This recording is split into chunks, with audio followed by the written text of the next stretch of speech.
Antonio Sábato Jr. was one of the speakers at the first night of the RNC, and he had some pretty strong language about immigration and how he believes that Donald Trump is right when it comes to his immigration policies. Well, afterwards, he gave an interview where he talked about how Barack Obama is our first Muslim president. In fact, he said that we've had a Muslim president in office for the last 7.5 years. Well, he was challenged about that, and here's what happened. Take a look. Talking about, first of all, I don't believe that the guy is a Christian. I don't believe he follows the God that I love and the Jesus that I love.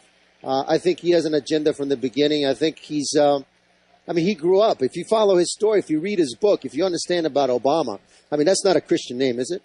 You meant religion seems to be very important to you. Why is it that you don't believe that President Obama is Christian? Is it the man who regularly attends church services with his family? No, he does not. Actually, he does not attend church. He actually has never talked about Jesus Christ once. I've met a lot of Christians. I know Christians. I am one, and I don't believe he is. And I think he grew up. Why? Why don't you believe he is? It's in my heart, man. I just see it for what it is. I believe that he's on the other side. I think. What's the other side? Oh, the Middle East.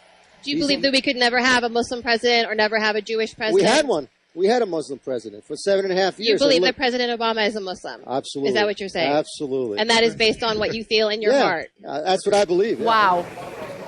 That's one of the most ignorant guys in America, but he's not alone. A lot of people think that. More than half of Republican voters say that no matter what, they believe President Obama is Muslim. And what do they base it on? Same things that this moron Sábato does. That's what I feel.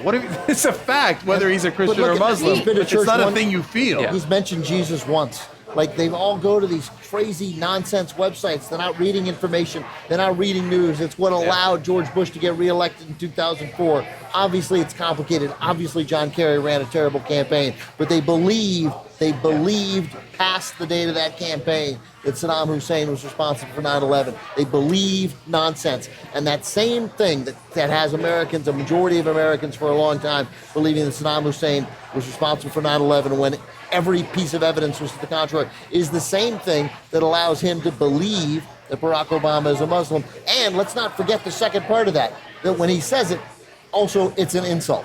Yes. Right? He's a Muslim, and that's bad. Yeah. That means he's evil. That equates from the other side. I literally thought he was going to say the devil, like he thinks he's from Hades. I don't.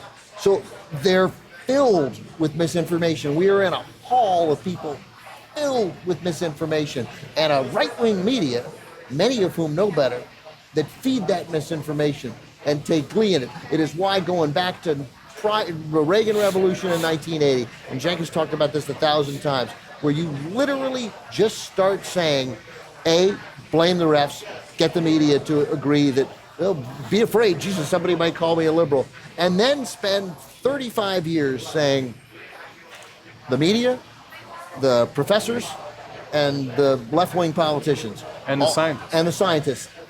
All full of crap. All not to be believed. All deceitful. All not telling the truth. And guess what? You've created a generation, 2 generations, 3 generations of people who will hear facts and say, facts that can't be disputed. Not interpretations about whether we should cover people in Obamacare, but information about global warming, information about smoking. We got a guy who thinks that 6 out of 9 people who smoke don't die of cancer, therefore smoking doesn't cause cancer. He's the vice president.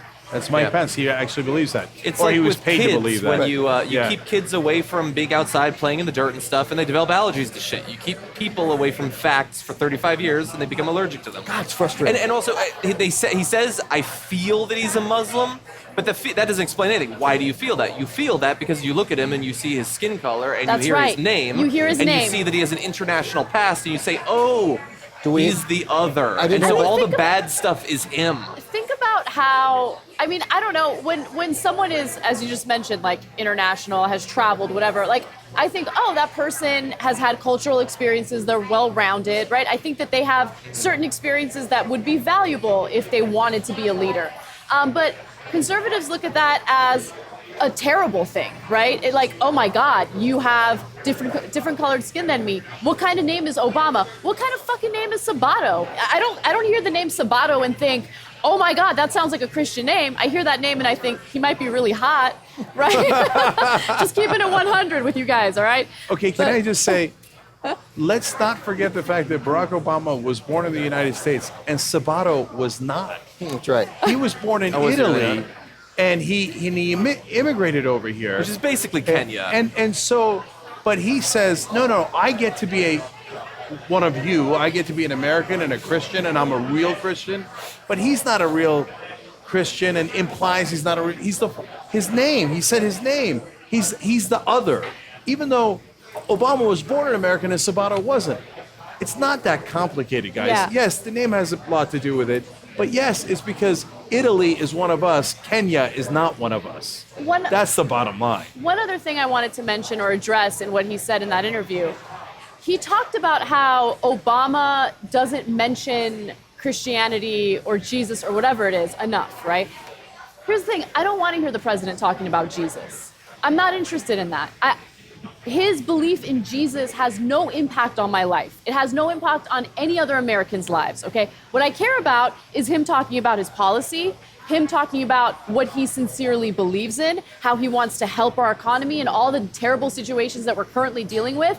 But no, he wants to hear the president talk about Jesus. I don't want to hear the president talk about Jesus. We're supposed to live in a country with a separation of church and state. The president shouldn't waste his time talking about religion. You just ran 2 clips, Anna, of... I mean, it was so easy to get these 2 clowns who got invited to speak at the world is filled with dumb actors. Filled with them. See them all the time.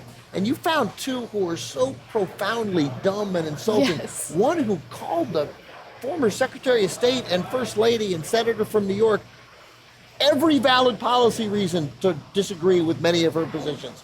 But you think it's okay to call her a C word? And the other guy thinks the president is a Muslim, and he thinks that that's an insult in the face of all evidence. And all he gets to say is, I'm absolved from it because I'm a Christian and I believe it in my heart. No, you don't. And no one should employ either of those 2 guys. Yeah. Thankfully, that's already happened with Scott Baio. The thing that frustrates me the most is that we don't know the actors who turned them down so we can give them credit. That's Other right. than possibly The Rock. Because I guarantee that those weren't the first 2 that they asked. I'll tell you who I give credit to, Tim Tebow. Yeah. Oh, yeah, interesting. He decided not to come. Yeah. All right.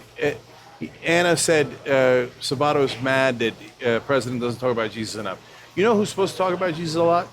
The Pope, because that's his job. Yeah. And you know what happened? He started talking about Jesus and how Jesus wanted to help the poor, the needy, and the other. And then they said, stop talking about Jesus already.